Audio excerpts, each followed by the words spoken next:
ஆதன் news நேயர்களுக்கு வணக்கம். நான் உதயாஸ்ரீ. தலைப்புச் செய்திகளை காணலாம்.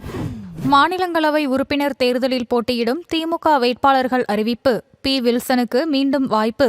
மக்கள் நீதி மய்யம் தலைவர் கமல்ஹாசனுக்கும் எம்பி சீட் ஒதுக்கீடு. அண்ணா பல்கலைக்கழக மாணவி பாலியல் வன்கொடுமை செய்யப்பட்ட வழக்கு. கோட்டூர்புரத்தைச் சேர்ந்த ஞானசேகரன் குற்றவாளி என தீர்ப்பளித்தது சென்னை மகளிர் நீதிமன்றம். தாவேகா பெண் பொறுப்பாளர்கள் மீது போலீசார் நடத்திய தாக்குதல் எதேச்சதிகாரத்தின் உச்சம் என சீமான் கண்டனம். தாக்குதல் நடத்திய காவலர்கள் மீது கடும் நடவடிக்கைகள் எடுக்க வலியுறுத்தல். தமிழகத்தில் கடந்த 4ஆம் தேதி தொடங்கிய கத்திரி வெயில் இன்றுடன் நிறைவடைகிறது.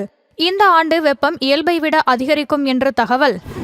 கேரளாவில் வெளுத்து வாங்கும் கனமழை. கோழிக்கோடு, கண்ணூர், வயநாடு மாவட்டங்களுக்கு ரெட் அலர்ட். கல்வி நிறுவனங்களுக்கும் விடுமுறை. பகல்காம் தாக்குதலுக்கு பதிலடியாக மேற்கொள்ளப்பட்ட ஆபரேஷன் சிந்தூர் நடவடிக்கை. கர்னல் ஹர்ஷ் குப்தா மற்றும் ஹவில்தார் சுரேந்தர் சிங் ஆபரேஷன் சிந்தூர் லோகோவை வடிவமைத்ததாக அறிவிப்பு. ஆபரேஷன் சிந்தூர் நடவடிக்கை தொடர்பான பயணத்தில் சவுதி அரேபியா சென்ற குலாம் நபி ஆசாத்துக்கு உடல்நலக் குறைவு. வெப்ப அலை பாதிப்பால் மருத்துவமனையில் அனுமதி. ஆபரண தங்கத்தின் விலையில் லேசான சரிவு. சவரனுக்கு 480 ரூபாய் குறைந்து 71,480 ரூபாய்க்கு விற்பனை. உக்ரைன் மீது தீவிரமாக தாக்குதல் நடத்தி வரும் ரஷ்யா.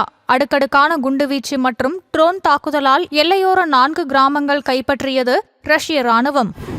ரஷ்ய அதிபர் விளாடிமிர் புதின் நெருப்போடு விளையாடுகிறார் என அமெரிக்க அதிபர் ட்ரம்ப் காட்டம். நான் இல்லை என்றால் ரஷ்யாவுக்கு மோசமான விஷயங்கள் நடந்திருக்கும் என்றும் எச்சரிக்கை. இத்துடன் தலைப்புச் செய்திகள் நிறைவடைந்தது. வணக்கம்.